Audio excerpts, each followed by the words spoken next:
Oke, bro. Habis lebaran, ya enggak? Alhamdulillah. Gimana kabar? Buset, udah Nastar. nasar aja romanya gile. Stopless ya. Buset, Stopless mantep banget banget ya. dah. Aduh. Mantep banget Nastarnya, kayak mantep Indonesia menang lawan Bahrain. Yos. Gimana bridging gua? Boleh. Lawan Gimana? Bahrain dulu nih kita bahas. U17 Oke. juga, U17 juga Itu gokil dia soalnya. karena baru semalam. Ini kita syuting Gila. baru habis pertandingan itu. Lolos, bro. Bahrain dulu. Iya, lawan Bahrain Gimana tuh? senior Yoi. di Gelora Bung Karno Yoi. menegaskan tanpa mafia kita menang.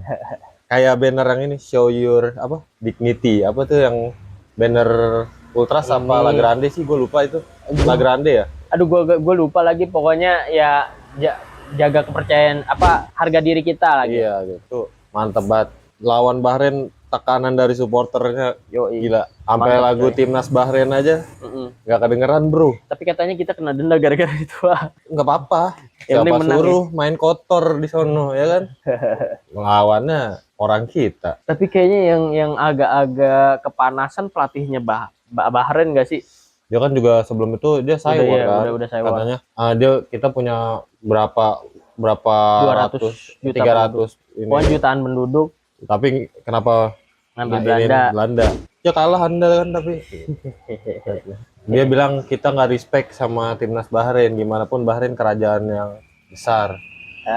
Bahrain aja tidak respect sama kita, kenapa kita harus respect? Makanya. Iya kan, terus balik lagi ke permainan. Ini benar-benar apa ya? Apa? Pakai taktik yang lama nggak sih? Iya, ya. Pakai taktik yang lama, tapi ya nggak masalah. Karena emang timnas kita cocoknya pakai itu gitu. Yoi. Pemain-pemainnya gila men di lapangan. Hapner the best banget, Rido the best, Izes the best, semuanya the best. Tapi yang paling ngebekas di gua tuh, di ingatan gua ya, pas timnas Indonesia lawan Bahrain, Justin Hapner. Yoi. Lompat 2 kali bro, Berani banget ya. ngeblok, terus juga Ajar terus ya. tackle bersih di kotak penalti. Yoi. Aduh, Rido juga sundulan yang peluang Bahrain tuh, itu ngingetin kita sama sundulannya penyelamatan Maman Abdurrahman 2010 tuh, pas kita lawan Thailand. Bisa. Terus dan satu lagi bro, ini pemain yang emang benar-benar puzzle nih, pemain yang benar-benar puzzle Terakhir ya. puzzle terakhir oleh Romeni. 2 match 2 gol. Yoi. Yo. Ini tadinya gue tak bertanya-tanya tuh, tapi kata Oleh itu ya buat nunjukin kalau apapun kondisi kita harus tegakin kepala gitu loh. Jangan nunduk mulu gitu loh. Tapi emang the best sih. Yo. Joe Palupesi juga debutnya oke. Nah, itu pemain favorit gue sekarang anjir. Keren. Tapi banget. kalau gue lihat ya emang kemarin yang paling mempengaruhi udah trio itu sih. Jay, Hapner sama Rido, gile. Baliknya trio itu udah bikin kita lebih tenang lah di barisan belakang ya kan, pertahanan kita lebih tenang. Kayaknya gue lihat hampir nggak ada peluang Bahrain yang terlalu berbahaya buat kita sih kalau gue lihat-lihat ya, selama ada 3 orang itu. Ya Bahrain juga yang gue lihat tertekan sih. Iya. Banget. Bahkan dalam kondisi yang terparah ya tadi penyelamatan Rido kayak gitu kan, ya kan? Gini nih. Rido juga bingung tuh abis itu tuh. Wih, selamat ya. masih linglung. Udah gitu J juga dia motong pergerakan yang terakhir, pergerakan dari sisi kiri lawan. Pergerakan dari sisi kiri lawan si J motong, akhirnya bola keluar. Terus yang terakhir Justin Hapner yang masih nebak arah bola bener tuh di sisi kanan gawang kita di babak kedua. Pokoknya babak kedua tuh udah mulai kita ketekan tuh. Kevin Dix, tapi jangan lupa juga bro. Babak kedua apa babak pertama? Babak kedua. Babak kedua ya, ngelawan gawang kita di sana. Babak pertama masih masih apa, jual beli serangan lah. Tapi Kevin Dix juga mainnya. Ya intinya apa ya? Semua pemain sih. Semua pemain bagus. Tapi tetap aja menurut gua, kalau gua pribadi ya, oke 3 trio itu bagus. Cuman kalau gua pribadi kunci yang paling sebenarnya adalah Joy Palupesi. Penyokong beratnya dia. Bukan penyokong berat ya, dia yang ngebuat kerjanya Tom Haye agak sedikit ringan gak sih? Karena dia gue lihat nih ya pergerakan, lu coba cari-cari deh di TikTok, di YouTube apa tentang pergerakan si Joy Palupesi ini selama pertandingan. Dia benar-benar konsisten di garis tengah nih. pergerakan dia tanpa bola itu luar biasa. Jadi dia tahu nih kemana harusnya dia buka ruang supaya Haye bisa umpan ke dia, ngelihat juga jamnya si trio back kita ini bisa ngumpan ke dia, ngelihat situasi, visinya dia main. Begitu udah tahu nih Haye di mana, Haye udah punya peluang, dia umpan ke Haye umpan ke depan, jadi gol. Ini Oleh Rom ini. terus juga ini kan kita menang 1-0. Yoi. Tapi seharusnya kita bisa menang 3-0, bro. Yoi. Peluang banyak buat yang kebuang. Gila Gua itu nggak tahu. apes apa gimana ya? Namanya bola kencang juga sih. Marcelino, ya kan, peluangnya tuh. Yang mirip banget tuh sama Ronaldo tuh. Ada VT-nya. Iya, mirip banget. Menitnya sama. Yoi. Cara peluangnya gagal sama. Nomornya sama. Nomornya sama. Konspirasi apa lagi? Nanti kasih musik. Teng, neng, neng, neng, neng. Zat. Eliano. Itu dia kayaknya nggak bisa tidur tuh abis itu. Wah, itu kalau jadi gol umpannya Kambuaya, bro. Yoi, gila. Trivila. Nggak tahu ya tuh namanya apa. Yang penting umpannya bagus. Saya ada Kambuaya, bro. Keren banget. Iya, Kambuaya kayak apa ya? Kita nggak pernah tahu kalau performa dia udah kayak gitu ya. Iya. Tapi gue lihat dia cara permainan dia di Dewa United masuk tuh ke timnas tuh. Iya. Gila ya, ternyata seberpengaruh itu dia perkembangannya. Ini kan membuktikan, lu mau lokal, lu mau naturalisasi, gak usah banyak bacot, main aja udah. Lu mau nggak dimainin sebagai pemain inti ketika pertandingan, tapi lu dibawa terus, hasilnya kayak gitu. Iya, ya kan? Karena Kambuaya dibawa terus kan dari sejak dibawa terus. Ini permainan yang lalu kan era STE juga dimasukin terus kan, maksudnya dimasukin skuad terus walaupun dia nggak pernah main ya. Intinya apa ya? Mungkin Kambuaya tuh mental kali. Nah, mentalnya mantep. Gila. Mentalnya mantep banget. Dia benar-benar bisa nyerap ilmu gitu, tanpa harus berpikir kalau gua harus main gitu, enggak. Tapi ketika lu disuruh main, lu siap. Gitu. Iya, manfaatin menit sedikit apapun untuk ngebayar kepercayaan pelatih kan gitu. Itu yang dibuktikan Kambuaya, bro. Dan akhirnya kita di kualifikasi Piala Dunia ini peringkat 4 ya. Iya. Kita saingannya ini Arab Saudi ya. Karena kita kalau mau ngincer untuk peringkat 2 agak sulit nih, jujur aja. Australia lagi gila-gilanya juga. Terus kita juga terakhirnya harus lawan Jepang. Jadi ya, pokoknya peluang kita tuh 50-50, tapi mudah-mudahan bisa. Karena kita harus ngejar Arab dulu nih. Arab di peringkat 3. Arab kemarin baru nahan Jepang juga kan. 0-0. Yoi. Dia pertandingan, gue bilang sih pertahanan Arab udah kayak apa ya? Tembok lah. Bukan tembok lah, kereta kayak panjang banget, Pak. Gila. Itu dia benar-benar bertahan. Lu lihat deh statistiknya tuh, Jepang udah nyerang berapa kali tuh. Jadi ya kita juga bukan gimana ya, kita harus benar-benar hati-hati, jangan sampai, kalau bisa seri deh. Kalau bisa seri. Apa lawan Jepang? Iya. Lawan Cina harus menang dong. Iyo, itu udah pasti. Lawan Cina udah pasti harus banget, wajib banget menang. Kita kan tinggal lawan Cina sama Jepang doang kan. Iya. Oh iya. Itu aja sih. Dan Patrick Kluivert. Gimana? Ya gimana performa dia? Patrick Kluivert, gua apresiasi dia. Oke. Udah mau ngubah formasi. Oke. Dan nggak bermain dengan total football. Yang paling apa ya? Yang paling gua lihat tuh dari dia nggak kayak pertandingan pertama. Ya. Dia sekarang lebih banyak discuss sama Alex Pastur. Iya. Gua lihat Alex Pastur sering maju ke depan juga sih, gila. Dia sering discuss. Ya, ini yang seharusnya dilakuin di pertandingan lawan Australia juga gitu. Tapi oke, yang lawan Australia udah berlalu, lawan Bahrain juga udah berlalu. Cuman apresiasi buat Alex Pastur dan Patrick Kluivert dan tim-timnya juga. Denny Lanzat juga masih. Dia kayaknya ngeliatin yang monitoring pertandingan lewat tab deh. Ya. Dia ngeliat itu. Semoga aja ini bentuk pembuktian yang benar-benar dari seorang Patrick Kluivert. Ya, hopefully ya. Ya kan? Kita masih berharap banget. Entah dari riwayatnya dia yang kayak gimana gitu. Belakang yang pernah terlibat. Ya, udahlah, itulah. Biarin dah. Tapi kalau kemarin ya udah ngebuktiin lah kalau dia serius untuk menangani timnas gitu. Ya. Dia mau memperbaiki, dia segala macam, mau untuk discuss. Itu udah keren banget, udah hebat. Semoga lawan Cina nanti nih 5 Juni. Kita kan di GBK kan. Performance-nya tetap konsisten dan kalau bisa nih ya, tolong adain uji coba. Iya, karena kita udah harusnya kan kompetisi internasional secara Eropa kan udah selesai tuh. Ya kan? Kita masih punya kalau kurang lebih kayaknya bulan kan kita bertanding bulan Juni ya. Kita masih punya beberapa minggu lah untuk bisa uji coba. Menurut gue itu bisa dilakuin. Seenggaknya kita ngumpulin chemistry kita lah, Iya. karena pemain-pemain ini kan jarang kumpul kan. Dan Ayolah. gue penasaran satu nih, Egy Maulana Fikri gimana nih kalau Kan gabung? kemarin cedera kan? Iya, kalau gabung gimana nih? Gua nggak tahu deh. Kalau ngelihat performa Kambuaya yang kayak gitu, gue agak-agak kepo juga tuh. Apakah dia masuk nih sistem di skema permainan si Patrick Kluivert nih? Oh, ada satu lagi tapi Apa selain Egy. Ini pemain yang lagi bukan dibenci ya. Maksudnya lagi banyak kabar yang nggak enak lah. Siapa itu? Mes Hilgers. Oh, Mesilgers ya. Ada yang kan dibilang dia pura-pura cedera. Iya, padahal buset kemarin kan tapi abis lagi kan dia di Twente kan karena Iya. dia maksain. Ya maksudnya gini ya. Banyak yang nanyain termasuk gua juga kenapa dia performance-nya bisa beda gitu di Twente dan di timnas. Tapi menurut gua ya mungkin bisa karena faktor jet lag pertama gitu kan. Terus yang kedua ya emang dia belum nemuin klopnya aja nih sama Itzes nih. Hmm. Kan ada kan yang ya ada yang bilang juga lah katanya Itzes segen buat negor Hilgers itu gue rasa nggak mungkin gitu, nggak mungkin. Iya. Dan mereka juga sama-sama profesional kan. Iya, profesional. Jadi ya mungkin emang mereka udah nyoba yang terbaik nih tapi belum nemu aja gimana sih gitu, belum nemu chemistry-nya. Secara ya agendanya juga kan Hilgers juga baru berapa kali main sih buat di timnas gitu. Ya. Ya kasihlah kesempatan dan jangan dihujat gitu, kasihan. Dia udah milih. Ya gue kalau jadi Hilgers nih gue lebih milih Belanda coy, sumpah daripada Indonesia. Ya kan?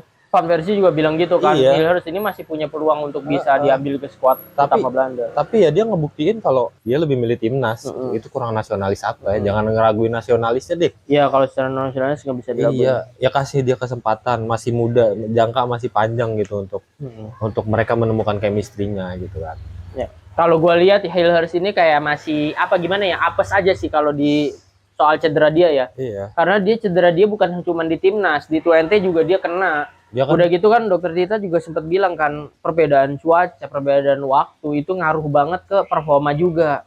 Jadi kan waktu lawan Australia itu banyak banget yang performanya agak-agak turun nih dari pemain-pemain di luar kita, pemain Eropa kita nih, karena emang dari suhu udah beda. Apalagi ke Jakarta yang panas kayak gitu kan. Oleh aja mukanya merah banget. Iya. Jadi tuh pasti performa agak turun gitu. Butuh seenggaknya makanya dibutuhkan yang namanya kumpul dulu apa namanya tadi? TC. TC. Kita butuh TC dulu gitu supaya buat ngumpulin tenaga, ngumpulin chemistry, ngumpulin apa ya, biar kita ada aklimasi dari cuaca, situasi, kondisi dan segala macamnya.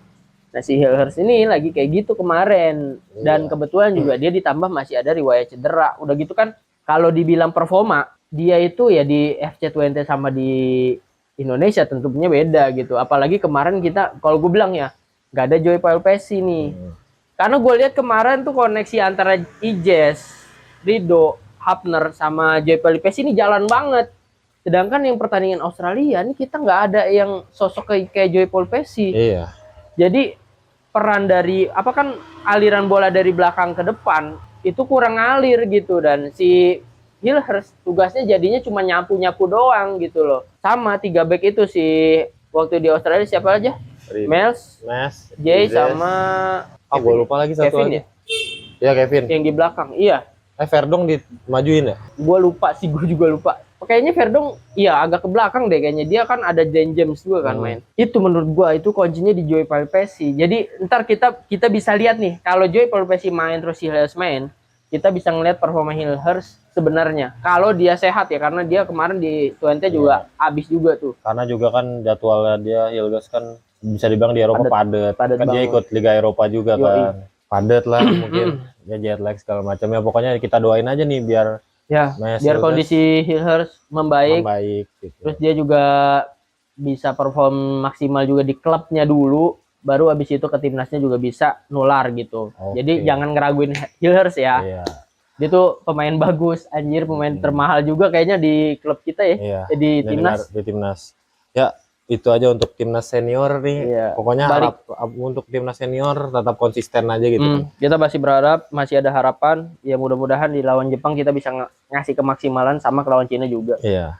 Dan ini dia. Apa ya? Oh, iya. U17.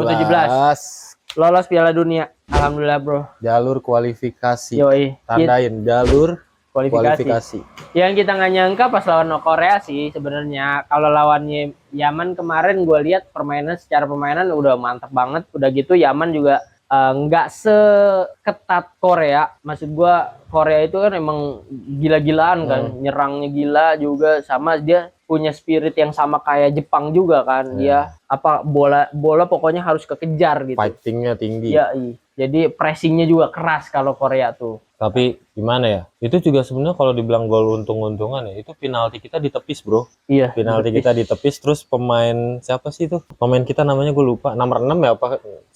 Goli kalau nggak salah namanya, gue lupa. Gue tahu nomor berapa, lupa gue. Ya gue juga belum begitu banyak kenal ya permain, karena pemain-pemain ini pemain-pemain muda. Tapi ada beberapa sosok yang emang kenceng banget namanya. Salah satunya Goli, pemain tersubur di timnas. Itu pas dia nepis penalti, pas dia penaltinya ketepis, dia lari ke depan, nge-shoot lagi, gol. Itu namanya, apalagi selain daya juang yang tinggi gitu kan. Dan gue lihat juga dari pergerakan umpan-umpannya ini udah luar biasa, bro. Jadi umpan-umpan panjangnya juga, umpan-umpan lambungnya juga bagus gitu, akurat. Walaupun ada beberapa kondisi yang emang terlalu terburu-buru gitu, terlalu terburu-buru, nge-build up dari belakang ke depan tuh terlalu buru-buru karena emang masih muda. Secara stamina udah nggak begitu, udah nggak sama gitu sama senior. Tentu aja jaraknya jauh. Terus karena juga ini emosinya masih. Ya, gue bisa ngeliat lah. Kalau di babak kedua itu rata-rata mereka udah ngap-ngapan gitu loh. Tapi Coach Nova itu udah benar-benar ngebos banget stamina mereka. Tentu kalau ini bukan Coach Nova kayaknya nggak bakal sekeras itu dah. Gila, bro. Itu main pas di kemarin yang lawan Yaman ya. Kagak ada yang diganti menit 70, gila. Karena emang sepercaya itu Coach Nova, udah gitu juga neken banget kan. Karena ya Coach Nova udah yakin kalau misalnya emang pemainnya itu udah siap semua gitu.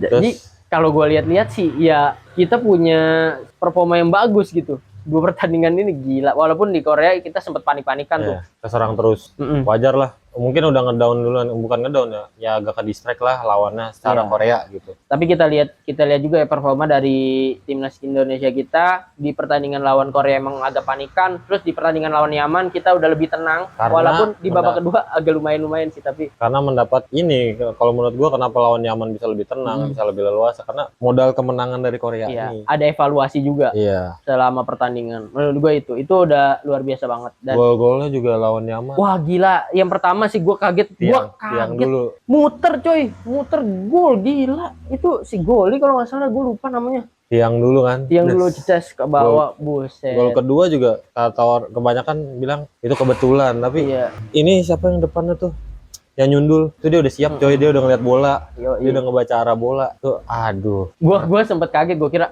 offset lagi anjir. Ternyata ada pemain Yaman yang ketinggalan abis pressing di sudut corner sebelah kiri dari sebelah kanan dari pertahanan Yaman. Ini apa kanan sih? Dari pertahanan Yaman sebelah kanan. Akhirnya berhasil, jadi nggak offset gara-gara itu pemain ketinggalan. Kalau gol ketiga penalti. Iya, itu kita juga di babak kedua sebenarnya agak menurun ya performa kita, karena kita lebih keserang mulu di babak kedua karena Yaman juga udah mulai evaluasi di babak pertama kan. Ya akhirnya kita kebobolan. Kebobolan juga kita penalti. Ya di menit awal 50-an, menit 50-an. Awal babak kedua maksudnya. Akhirnya kita bisa bangkit. Gue juga kaget tuh, tiba-tiba gol lagi. Jadi 4-1 dan kita memastikan untuk lolos. Karena kalau misalnya kita kalah di pertandingan lawan Uzbekistan Afghanistan, kita masih ada peluang paling di peringkat 2, tapi tetap kita lolos karena kita tetap menang di 2 pertandingan awal. Paling yang pertandingan yang paling agak lebih ketat itu pertandingan Yaman sama Jepang Korea. Ini dia memperebutkan lah posisi kedua. Nah, itu mereka akan habis-habisan di situ. Kalau Indonesia udah lebih santai lah untuk lawan Afghanistan. Jadi kita udah resmi lolos karena emang mau apapun kejadiannya, misalnya amit-amit lawan Afghanistan kita kalah, kita tetap lolos karena kita peringkat kedua gitu. Yang penting alhamdulillah lolos Piala Dunia U17. Yoi. Ini berarti kita 2 kali berturut-turut ya berpartisipasi di U17 Piala Dunia. Ya, karena sebelumnya kita tuan rumah. Yang ya oke lah mainnya begitu, kurang. Cuman alhamdulillah tahun ini kita masuk resmi tanpa jadi tuan rumah. Iya, kita pakai jalur kualifikasi. Bakat. Pokoknya respect buat timnas U17. Assalamualaikum Piala Dunia. Mudah-mudahan sih seniornya ngikut ya. Ketularan ya. Mudah-mudahan pada apa termotivasi gitu kan kayak Tapi ada yang gue khawatirkan. apa? Tiba-tiba Coach Nova diganti pas masuk Piala Dunia dengan coach luar negeri. Wah, itu gue sakit sih gila. Emang luar negeri ya? Coach Bukannya Eropa. lokal. Takutnya bisa jadi ya. Kan katanya lebih cocokan ini daripada Nova Arianto. Tapi yang sebelumnya aja dia megang timnas Zong. Udahlah, maksudnya Udah, jangan. ketika udah prosesnya bagus nih sama coach ini nih, jangan diganti dulu. Ya tolong lah. Gua khawatirnya di situ, jangan diganti lah Coach Nova ya. Di negara lain coach diganti karena jelek, Iya. karena nggak ada performance. Di Indonesia Karena bagus. udah gitu gua juga kerinya apa ya? Enggak, maksudnya timnasnya bagus. Iya. Permainan bagus ya. Ajan, Bro. Ini karena kita mau ajan, kita sholat dulu, kita udah selesai semua. Pokoknya saksikan terus, kita ngikutin terus timnas. Ya hopefully kita bisa lah fight. Kalau nggak lolos gimana? Udah ajan, Bro. Udah lah. Gimana? Nah, kalau nggak lolos nggak usah main bola lagi aja. Evaluasi.